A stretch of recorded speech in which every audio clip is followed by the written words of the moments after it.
j'ai commencé par La Malédiction de Gustave Babel, qui est l'histoire d'un tueur polyglotte qui travaille pour une mafia parisienne qui s'appelle La Pieuvre et qui, à un moment de sa vie, doit aller tuer quelqu'un et la personne meurt avant qu'il le tue et du coup ça le perturbe et il commence à rêver et à revenir sur son passé. Et puis les choses vont s'enchaîner. Enfin après, je ne vous raconte pas l'histoire sinon c'est pas drôle. Ah non, c'est vrai. Voilà, donc ça c'était mon premier. Puis j'ai fait dernièrement ce Trouveur qui vient de sortir.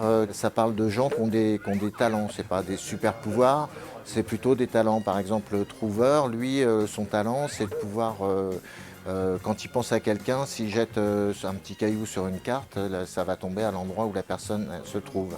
Il va se maquer avec une jeune femme parce qu'à un moment il va demander, enfin il va chercher à trouver l'amour. Ça va tomber sur une des filles de Mama Brûleur qui est un peu la chef d'une bande qui s'appelle les Sœurs de l'Ubiquité, dont la mission qu'elles se sont donnée c'est d'aider les femmes battues, violées, séquestrées, ce qui arrivait très souvent à la fin du 19e siècle.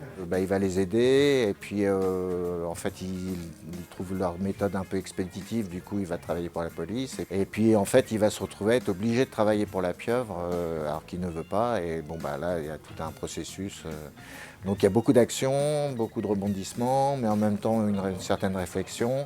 Moi j'ai bien déliré sur les plans de Paris, sur le Paris de l'époque. Voilà, donc en fait moi ce qui m'intéresse c'est plutôt de parler du petit peuple et puis de mélanger ça avec des gens qui ont des talents. Donc Trouveur, lui, s'est trouvé. Sa femme, c'est une coriace, donc c'est plutôt la bagarre. Alors j'ai une question. Ta série s'appelle Les Contes de la Pieuvre. Oui. La Pieuvre, c'est une mafia parisienne. C'est ça. Mais alors pourquoi contes? En quoi la malédiction de Gustave Babel et le destin de Trouveur sont des contes? C'est sur la forme, en fait. C'est-à-dire qu'il y a un côté... moi, j'aime beaucoup le réalisme magique des auteurs sud-américains. Je voulais traiter ça... pour moi, un de mes héros, c'est Jacques Prévert. Je voulais apporter ça et faire du conte pour adultes, en fait. C'est-à-dire amener le côté « et si » où il était une fois, et puis mélanger ça aussi avec du polar, du roman noir. Mais en fait, il y a un côté un peu magique avec les talents. Et puis aussi la manière dont je raconte qui peut s'apparenter parfois à du conte. Maintenant, on va passer à ton style graphique. Moi, je trouve que tu as un style graphique qui est maintenant reconnaissable. Oui, J'ai envie de dire c'est une fusion entre du franco-belge et du comics. d'accord. Donc si je te dis que c'est une fusion entre Mignola et Hugo Pratt, Je suis ravi. dis-moi ce que... C'est les deux auteurs que je lis le plus, donc Alors c'est qu'est-ce assez qui te logique. plaît chez Mignola? Plein On de rappelle choses. un auteur de Hellboy, Oui, créateur de Hellboy. oui, surtout, moi j'aime surtout la période à partir de Hellboy. Alors déjà, j'adore la manière qu'il a de raconter les histoires, où lui aussi, de son côté, il y a des trucs qui sont trash, mais en même temps, il y amène beaucoup de poésie, de l'humour. Il a un sens de la mise en scène qui est extraordinaire, un sens du découpage qui est extraordinaire, une mise en case qui est très très belle, ses pages sont magnifiques. Un jeu sur les noirs et blancs qui est de toute beauté. En plus, il est accompagné d'un coloriste, Dave Stewart, qui met en valeur son travail d'une manière exceptionnelle. Donc voilà, ça c'est pour Mignola. Et puis Pratt, Pratt c'est toute la magie, justement la poésie de Corto Maltese et puis d'autres livres qu'il a fait aussi. Mais en fait, faut savoir que Pratt c'était quand même un grand érudit, un grand lecteur, un grand connaisseur de la mythologie, des contes aussi, et que justement il aborde ça par la bande avec Corto Maltese, qui est un espèce de passant élégant, qui est à l'aise dans tous les univers, avec des personnages comme ça qui sont très attachants, autant les méchants que les gentils, quoi. Et c'est vraiment... et graphiquement, c'est toute beauté, quoi. Oui, mais c'est vraiment très différent, Mignola et Pratt. Hein.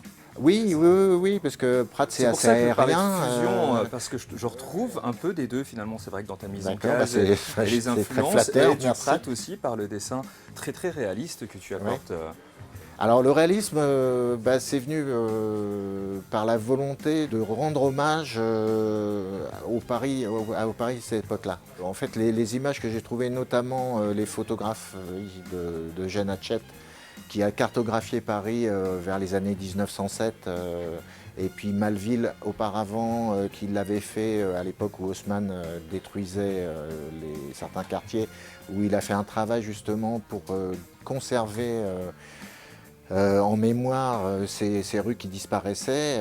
Et du coup, alors les photos à l'époque avaient un temps de pause tellement long que tout ce qui bougeait disparaissait.